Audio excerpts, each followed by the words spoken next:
Guys, YouTube Drone Doctor here, and I am about to talk to Arvid. Is that right? Arvid. Yeah. Arvid. And we're going to talk to him about the XStar, and also, I know you guys are probably looking at the images in the back. We're having some technical transmission difficulties because of all of the interference. You can imagine, guys, we're at the NAB 2016 show, and there's so much Wi-Fi here. It is crazy. I'm getting Bluetooth interference. Everybody's getting all kinds of interference phases going on here. But Yeah. Arvid, I want to ask you real quick. Yep. I got a chance to fly the pre-production model of the XStar, and I was really impressed. I noticed there's been a few changes on this model. Yeah. Can you tell us a little bit about what you guys have done? Well, right now what you're seeing is the orange model. We are coming out with the orange and the white one at the same time. One thing that you'll notice with the XStar is how it's a little bit different from the other 350 millimeter class drones of similar size and shape, is that these are modular.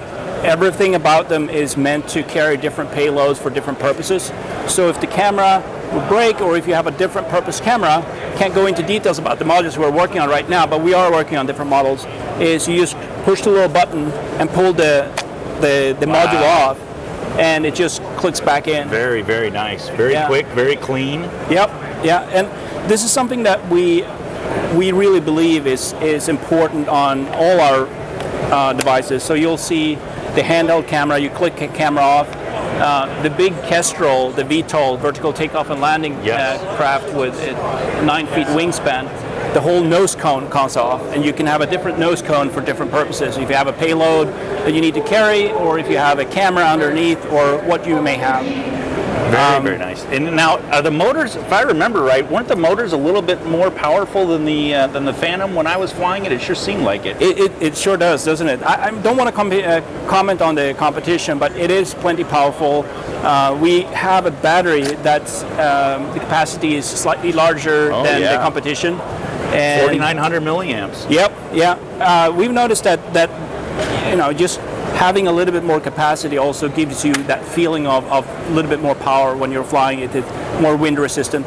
And what's the price point on the orange one here? The price point on this is $899, and this is our premium model. It comes in a hard case like this, so you can throw it on the back of the truck, or you can travel with it. There's plenty of space in there for extra batteries, I carry a little monitor in there. I have a little tablet that I carry in there.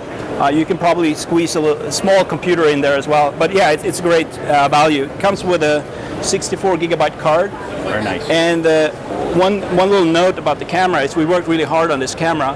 This is all built up by Autel Robotics, and the lens that we put in, we believe there are some tests where we've compared it to the competition, and we haven't seen anything in this class that compares to it yet. We're very happy about that. And this is the transmitter that it comes with here. Yes.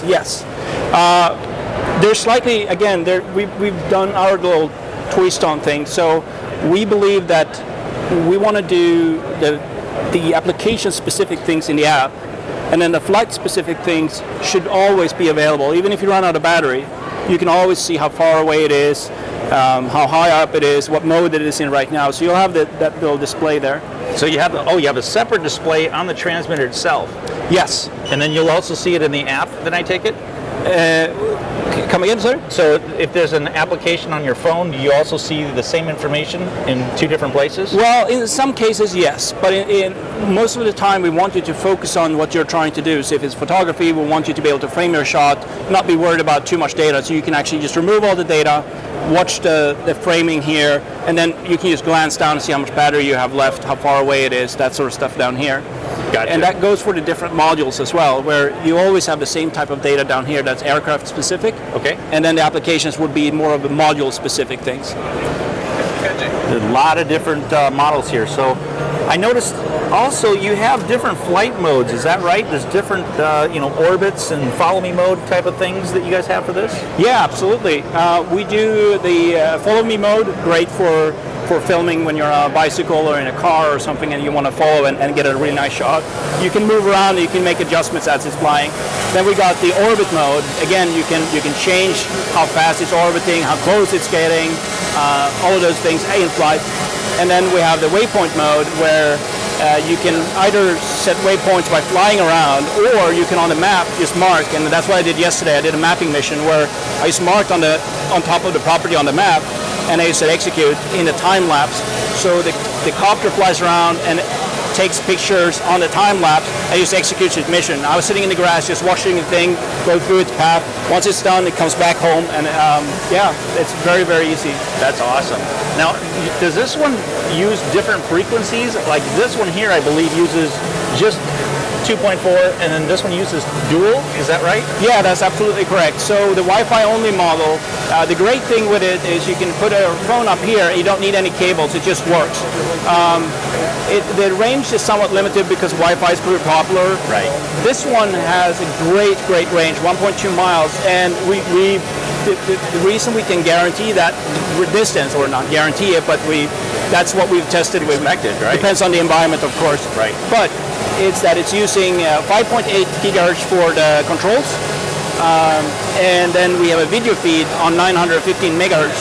So that lower frequency lets us penetrate through tree, just the foliage of the trees, smaller structures and stuff that can get in the way. It just has a much better penetration. So the transmitter is actually, though, you said 5.8, or is it 2.4? 2.4 on this one is 5.8. Oh, okay. And 950 megahertz. Oh, okay. That one is 2.4 gigahertz. Gotcha. That's amazing. And then you also have the commercial drone I see in the background. Yeah. The big dog that we had the thermal camera hooked up to. Yes. And we'll move over to that next year, guys. Yeah, let's take a walk over there. Wow, this thing is beautiful. Now, this obviously is the professional model. Yes. Thermal camera that I see there on the front? That is correct. It's currently equipped with a FLIR camera that's wirelessly transmitting a signal over to the display over there. Wow. And what kind of speeds are you guys seeing, top speed for this model here? Vertical takeoff? The horizontal speed is 40 miles per hour. It's got a 4.4 pound payload that it can take. Wow. So this whole nose cone section here is the module. So just like on the X-Stars, where you can take currently the camera module off, you can take the nose cone off, and you can have one nose cone where you can fit in payloads. You can have a nose cone for picking up and dropping off payloads, carrying different types of equipment. This one currently has a camera gimbal on it, and I believe this one is equipped for dual camera right now. So there's actually, if I tilt this, force it down a little bit, there's another opening there as well. Very nice. Now, is this in production? Is this a prototype, or is this actually in production? This is a prototype. We are working on getting it into production. We have test flights of these, so they do fly. This one in particular doesn't actually have motors in it. It's just the airframe. And the way it works when it's flying is pretty cool. So it takes off and flies like a quadcopter, uses an enormous amount of power because it's a quadcopter. Right. But once it goes into vertical flight, the amount of power is just incredibly low compared to flying it in vertical flight. So once you're into horizontal flight, we can sustain that for hours, even using just regular conventional batteries. Wow. So flight time, you're talking hours of flight time. Yes, hours of flight time and about 62 miles of range going there and coming back. Wow. And once it takes off, the way it works is it flies up like this, but then this tilts down, and then the propellers back here, let's see if I can force it. Oh no, they're actually not hooked up correctly. That's all right. I know what you mean. Fold down, and so it becomes very aerodynamic. And then this one folds forward and pulls the aircraft forward. Wow, it's kind of like it's very similar to like the Osprey. That's amazing. And the top speed you said was? The top speed on it is 40 miles per hour. Wow. Is what we've rated it at. And you get so much coverage in the flight time that it has that, comparing it with the smaller drones, smaller aerial vehicles, it's on a different scale. I can definitely see this, especially for the U.S. Forestry Services and so forth. It packs up really nicely. The wings come off and just go in parallel with the body, and it goes into a little box. The batteries go into here, so there's batteries on each side, powers the motors. So it's very easy to change the batteries. Weight distribution, it makes it very stable. Wow, amazing. And what are you expecting when is this model going to be into production? I wish I could tell you. There's so much going into it. We want to have a great release where we have the software working in together with the hardware to create the perfect solution. So we're working on it. We're working really, really hard on this. We have dedicated people working on this vehicle alone. Fantastic. Yeah. Yeah, that's awesome. Guys, I'm going to have a link down here at the bottom that there's more information that we have out on this. But again, thank you so much for watching YouTube Drone Doctor Network, and we'll go on to the next segment. Thanks again, guys.